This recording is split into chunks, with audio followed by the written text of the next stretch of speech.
Hello from a bright, sunny, windy Portgenesta, Barcelona. I'm Toby Hodges. This is potentially the most extraordinary yacht you have ever seen.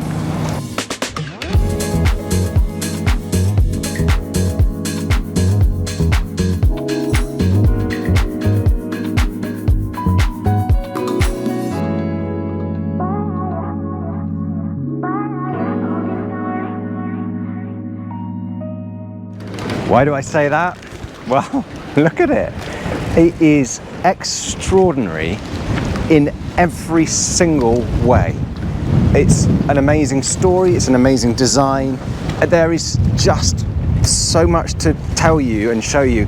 I'm going to just try and show you. I'm going to take you on board, I'm going to take you through the details. I'll try and tell you the story behind it, the backstory. I'll also try and shut up a bit because there are so many things to point out here, and it's so different. And it's here in Portgenesta, Barcelona, because we invited it for the European Yacht of the Year trials to look at it for an innovation prize. So it's a product of passion. It's designed and built by Jean Samareau, who is on board here, the founder of the yard as well. So he spent a few years cruising on a schooner, and that shaped what he wanted out of a boat. And he never thought it would be a cat. But together with his cousin, who he had grown up sailing with, Jean-Marie, they put a kind of lifetimes of ideas, thoughts, passion into this. First up, it's an aluminium built catamaran. That comes from his background, so he's got plenty of experience in that area. Here he is himself. And then he set up a shipyard in Tunisia to build it. So this is 147 Tortue, 147 Tortue, the turtle boat. You'll see the branding on there. And this shape of the transom here helps. You'll see the motifs used around, like the turtle symbols used around the boat. So yeah, he wanted to set up their own shipyard because it's such a different customs type boat to build it, and the labour rates there are much better. And here is the end result. I first saw it at Grand Multi-Hull show and at the Cannes boat show, and it was just swarming with people. So finally, I've got it to myself, so I'm going to show you around. So yeah, aluminium being a good, sustainable product that will last lifetimes. And the wood you'll see throughout is Paulownia, which is a fast-growing wood that absorbs 10 times the amount of CO2, normal wood, and you can harvest it in 7 years from plantation. So it's a great product. And this is it. This is what it looks like. It's nice and lightweight. It's a nice texture. Anyway, you can walk in through this door here, hang your coat up, put your shoes and belongings away, and then you're into this big galley space. And that's like being at home, having the kitchen as the heart of the boat. And there's Jean sitting in the nav station seat, which I think is one of the most amazing positions, really. I've never come across a seat that is that comfortable to sit in, a suspended seat like something out of a space shuttle. And I think when I moved to here, you get an idea of just how light and how different this area is. The aesthetic is inspired by the Maritime Museum in Marseille, and using these shapes, it's a very, very artistic. And it's, yeah, I don't know, it just puts a big smile on your face when you walk in here. Anyway, I'll try and stick to the tour. Yeah, so you get a big galley area that's with a nice island around it. So that's going to be a sort of convivial heart of the boat. And you can appreciate, she's a 48-foot, very beamy vessel. And there is just space everywhere. So stowage-wise, it's not going to be an issue. It's a 6-berth boat. I've counted 7 so far, but I think you could sleep lots of people on here if you wanted to. Just moving forward here, so look at that. What a great place to have a passage berth. When you are putting some distance in, stay in the heart of the boat, right in the middle here, and then steps down into more. I can't even remember what's in these plates, but here's an ensuite, a heads and a shower for this double cabin here. They're like little caverns and things. I mean, anyone with kids, well, hang on, I'll show you another. Wait till I show you the cabin and the starboard side. These kids will love it. You see this lovely wood used everywhere, and then this is a recycled PET used on all the floors. And then when you want to keep an eye on what's happening down below, that is pretty unique, isn't it? And again, John was saying how a lot of tourist boats have these glass bottom parts to them, but they algae up very quickly. So this you don't have to clean every day. And from here, this is where obviously you're going to stand your watch. There's your mast base. Got a watertight door, open that out for ventilation. But a really good point over here is the overhangs of the coach roof and the sort of forward-facing trawler-style glazing means there's no glare in here. I mean, it's baking hot outside despite the wind, but there's no glare in the middle of the day or any part of the day really. Tree, having a proper tree in there, that sort of helps bring out the natural look of this boat and the natural materials that's used on board. Here's one of my favourite parts.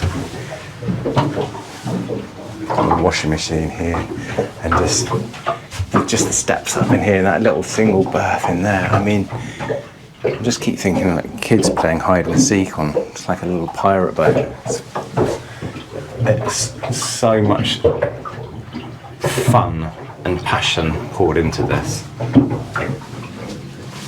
So this forward double berth has its own access out onto the foredeck, and below here is one of the engines. I'll come back to that point while you digest it, because I will show you on the other side, and I'll point out then why it's there. You get a big saloon area. This is all storage underneath here for your dry goods, that sort of thing. Here's a pretty cool spot as well. If you lift this cushion off, below here you have a through hull. It's not through hull, through the bridge deck, so that you can launch a submarine drone and check on your anchor and that sort of thing, and then bring it back on board to wash off. And then behind this sliding door is one of the entrances to the master cabin, where you have a lovely little desk and working area forward, double berth midships, another working area where Joanna is aft, and then its own access out onto the aft deck. But drop down into the hulls, and you've got more space in here. So there's your ensuite shower compartment and sort of, not quite walk-in closet, but a lot of closet space. And then what a cockpit to have, a suspended cockpit above the water. It's just so imaginative. You can understand why there were always queues of people to get aboard and have a look on this yacht at the boat shows. I mean, what a place to enjoy at anchor back here. Absolutely stunning. Just all that space right the way through to the forward part of the coach roof windows. Up there, note that camera, because there are blind spots, so there are a couple of cameras to help when you are berthing this boat. And there's the other door into that starboard master cabin, so you can wake up and walk straight out here onto your paddleboard or straight for a swim. There is the base of the suspended aft cockpit. So where to go next? Let's go up onto the helm area, which is sort of semi-raised bulkhead position here. So single wheel, single helm station, and this is where, oh, it's blinding up here. This is where, you can do the manoeuvres from, combined with the sort of flybridge area for where the winches are. And as I say, there's sort of blind spot on a couple of the corners. This one you can see down through there, but you can look under here to see that one when you're parking. But I guess that's a bit of a compromise of having so much coach roof space. The payoff though is a phenomenal amount of solar space. I think that was something extraordinary, like 5 kilowatts of solar power on here. I'll check that, I'll put it in the specs at the end. So that Paulownia wood works really well on the inside. And they've obviously been trialing on the outside and hasn't worked so well, so they've tried it, it's oiled, it's all gone a bit black. Same on the deck there as well. So they'll be replacing certainly the deck with cork for future models. These lift up, just more stowage underneath here.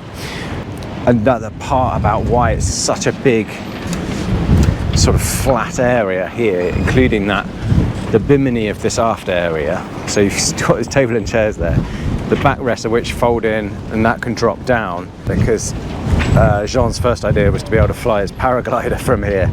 So you got a huge, great flat area.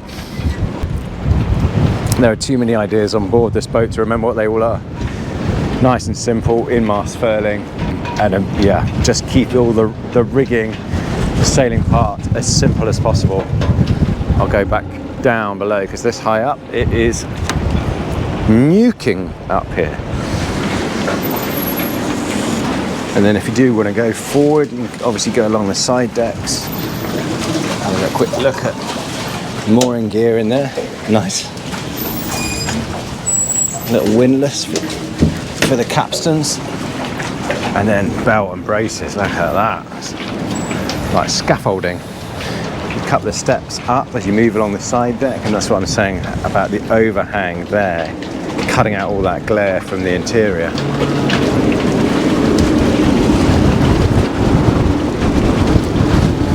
Sorry for the wind noise, that's why we're not going sailing today.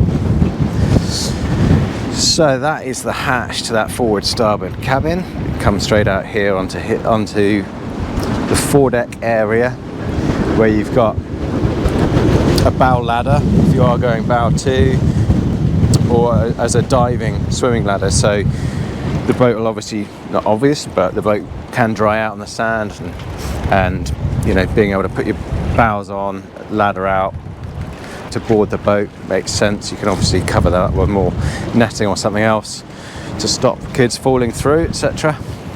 This has got a bow roller on each side, but they tend to only set one anchor.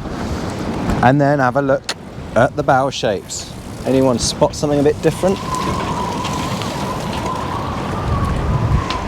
So the idea with these is to increase the waterline length as much as possible and to decrease bow wave as much as possible. So normally your shoulder wave would come out like this, and in flatter water these have been shown to create a lot less wake, so a lot smoother for motor sailing and that sort of thing, although they admit that once the wind's up and the waves are up, they're less efficient.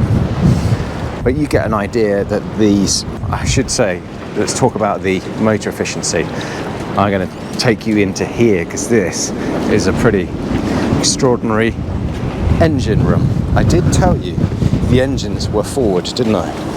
And you are into the first four-peak engine room. I mean, it's not just a four-peak, that's, you know, almost the mid, that's in line with that bulkhead back there, is in line with the forward part of the coach roof.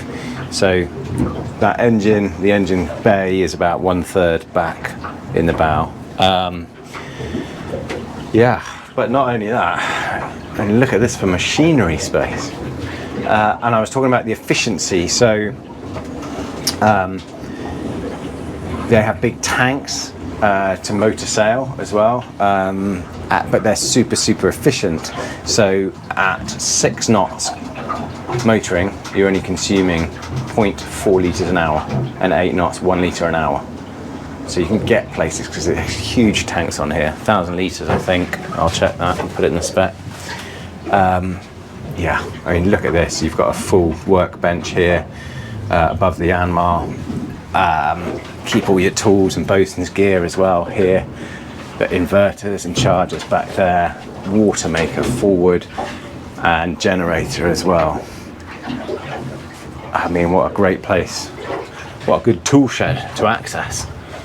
I mean, you have to bear in mind it's essentially a prototype, and you know that it's not a luxury finish or anything like that.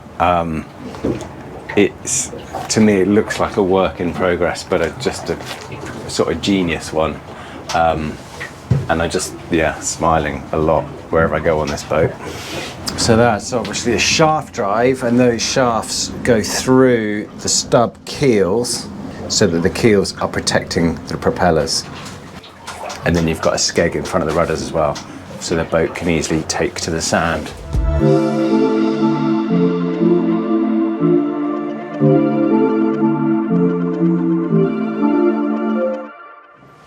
I told you this is the spot. This is such a refreshingly different, brilliant boat. It's not going to set any records for performance or anything like that, I doubt. You know, it's a 17-ton plus 48-foot aluminium cat. But for putting smiles on people's faces, this has got to set new records. So if you want to buy one, Jean will build you one for 960,000 euros ex-tax. And this one we're on costs about 1.47 with all of the extras such as aircon, genset, solar, big battery bank, that sort of thing. I hope this little tour brings you a little bit of the pleasure that I have felt from coming on board this boat. Thanks for joining me.